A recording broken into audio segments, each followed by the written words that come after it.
Dear student अस्सलाम वालेकुम। अब जो हमारे पास क्वेश्चन है वो क्वेश्चन नंबर 5, वो मोस्ट इम्पॉर्टेंट क्वेश्चन है इस चैप्टर का। Prove that De Morgan law. अब हमारे पास डी मॉर्गन लॉ में कुछ सेट की वैल्यूज़ मिली हुई है। यूनिवर्सल सेट के जो हमारे पास वैल्यू है वो है 1 2 3 4, और इसी तरह सेट ए की जो वैल्यू मिली हुई हमारे पास क्या मिली हुई है 1, 2, और सेट बी की जो वैल्यू मिली हमारे पास क्या मिली हुई है 2, 3। तो अब हम क्या करें, फर्स्ट एक स्टेटमेंट उसको हम सॉल्व कर रहे हैं और जो सेकंड स्टेटमेंट है वो आपको घर पे खुद सॉल्व करना है। अब हमारे पास देखेंगे तो एक लेफ्ट हैंड साइड है और जो सेकंड पार्ट है वो कौन सा है, राइट हैंड साइड। हम दोनों को सॉल्व करेंगे, इनके आंसर को देखेंगे कि ये आंसर इक्वल है या नहीं है। अब हम इसको प्रूव करेंगे। To prove taking left hand side, अब हम क्या ले रहे हैं, सबसे पहले लेफ्ट हैंड साइड। हमारे पास लेफ्ट हैंड साइड में वैल्यू क्या मिली हुई है, A union B whole complement. मैंने आपको पहले बताया था जब भी कोई सेट पे कॉम्प्लीमेंट आएगा तो यूनिवर्सल में से डिफरेंस करेंगे उस सेट को, ए यूनियन बी को। और सबसे पहले हम क्या फाइंड आउट करना है, ए यूनियन बी। जब हमारे पास इसकी वैल्यू मिल जाएगी उसके ज़रिए हम easily A union B whole complement को फाइंड आउट कर लेंगे। तो ए यूनियन बी, अब हमारे पास ए की वैल्यू क्या मिली हुई है 1, 2, और यूनियन बी की वैल्यू क्या मिली है हमारे पास 2, 3। जब इसको हम यूनियन करेंगे तो हमारे पास आंसर आ जाएगा 1, 2, 3। अब हमने क्या किया, ए यूनियन बी की वैल्यू हमने फाइंड आउट कर ली है। जब ये ए यूनियन बी की वैल्यू आ गई, अब हम क्या करेंगे, डिफरेंस करेंगे ए यूनियन बी को यूनिवर्सल से। तो हम लिखेंगे यूनिवर्सल में से डिफरेंस क्या करेंगे, ए यूनियन बी। यूनिवर्सल की वैल्यू हम ऑलरेडी गिवन है 1, 2, 3, 4।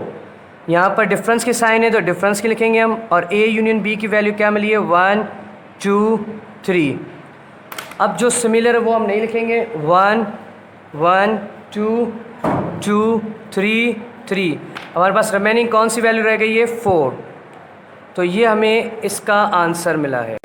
Now we take right hand side. अब हम क्या कर रहे हैं, राइट हैंड साइड को ले रहे हैं। Now we take right hand side.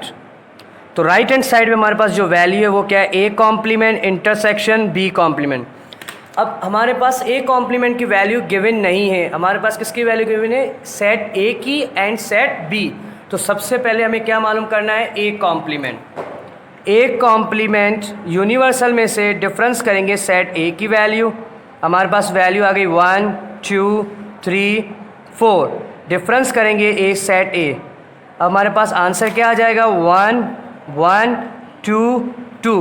तो रिमेनिंग हमारे पास क्या रह गया 3, 4। ये हमने फाइंड आउट किया ए कॉम्प्लीमेंट के। इसी तरह हम कॉम्प्लीमेंट बी की भी वैल्यू मालूम करेंगे। यूनिवर्सल में से डिफरेंस होगा सेट बी, वही वैल्यू 1, 2, 3, 4, डिफरेंस 2, 3। तो अब हमारे पास आंसर क्या आ जाएगा, जब हम 2, 2, 3, 3 इनको रिमूव करेंगे तो वैल्यूज़ क्या रिमेनिंग रह जाएगी 1, 4। तो ये हमारे पास आ गया कॉम्प्लीमेंट बी की वैल्यू, और ये हमारे पास कॉम्प्लीमेंट ए की वैल्यू। अब उन्होंने क्या कहा था, A complement intersection B complement, उनको हम अब क्या करेंगे, फाइंड करेंगे। A complement intersection B complement. A complement की जो हमारे पास वैल्यू गिवन है वो क्या है 3, 4। इसी तरह इंटरसेक्शन और बी कॉम्प्लीमेंट की वैल्यू क्या गिवन है हमारे पास 1, 4। अब इन दोनों में जो इंटरसेक्शन की बात आएगी, जब हमारे पास कॉमन कौन सी वैल्यू 4, तो हमारे पास आंसर क्या मिलेगा अब 4।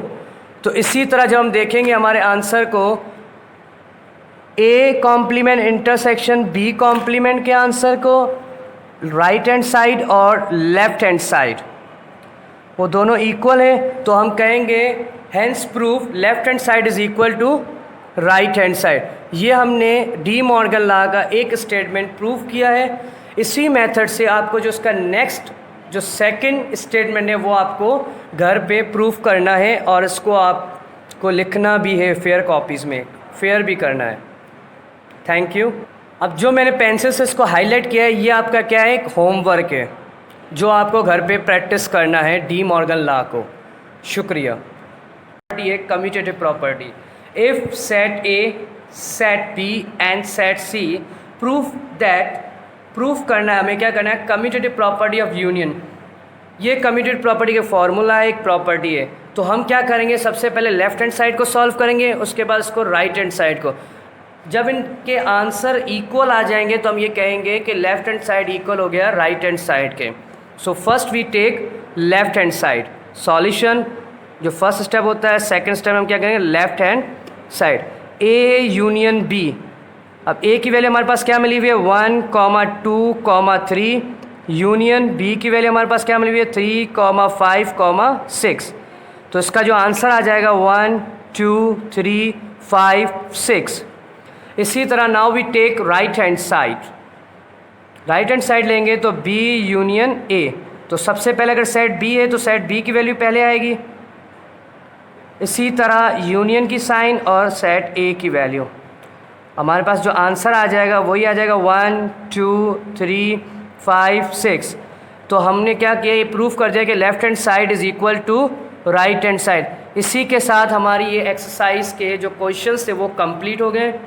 अब जो आपके पास fill in the blanks, true false and multiple choice question, वो आप बुक के थ्रू सॉल्व करेंगे। मैं आपको बता देता हूँ और आपको उनको फेयर भी करना है अपनी कॉपीज़ में। और इसी के साथ इसका जो होमवर्क है आज का वो ये है कि आपको ये सॉल्व करना है, B union C is equal to C union B. ये आपका होमवर्क का जो क्वेश्चन नंबर 1 है। इसी तरह question number 2, A union C is equal to C union A. इसी मेथड से ये क्वेश्चन भी सॉल्व होंगे। डियर स्टूडेंट, सब अपनी बुक्स ओपन करें और पेज नंबर 18 पे जो एक्सरसाइज का question number 1 fill in the blanks, ये मैं आपको रीड भी कर रहा हूँ और ये आपको फिल करनी है अपनी बुक्स में भी और कॉपीज़ में भी। According to the commutative property of union, commutative property of union के मुताबिक जो बी यूनियन ए बराबर होगा किसके, ए यूनियन बी के। ये आपको फिल करना है। इसी तरह इसका जो पार्ट 2 है, for 3 set A B and C. अब जो हमारे पास प्रॉपर्टी आ रही है वो है associative property of union, A union B union C, जो बराबर होगा A union B bracket union C. And जो थर्ड पार्ट है इसका, complete the property A union B intersection C. ये है डिस्ट्रीब्यूटेड प्रॉपर्टी ऑफ यूनियन और इंटरसेक्शन। तो आपको किस तरह करना है, A union B bracket intersection A union C. इसी तरह जो क्वेश्चन नंबर 1 का part 4, the intersection of 2 set consist of common element. मैंने आपको पहले ही कहा था जब 2 सेट का इंटरसेक्शन निकालेंगे उनमें से जो कॉमन एलिमेंट होंगे वो हम लेंगे जो सिमिलर होते हैं।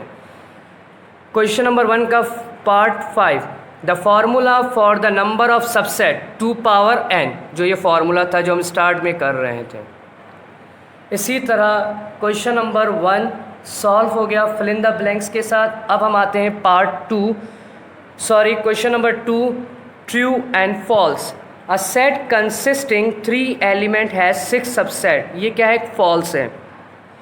Every set is a subset of itself, ये ट्रू है। ये हमारी सेट की डेफिनेशन में भी एक पॉइंट बताया था मैंने आपको। A power set is a subset of a given set, ये भी फॉल्स है। A subset contains all the elements of the super set, ये भी फॉल्स है।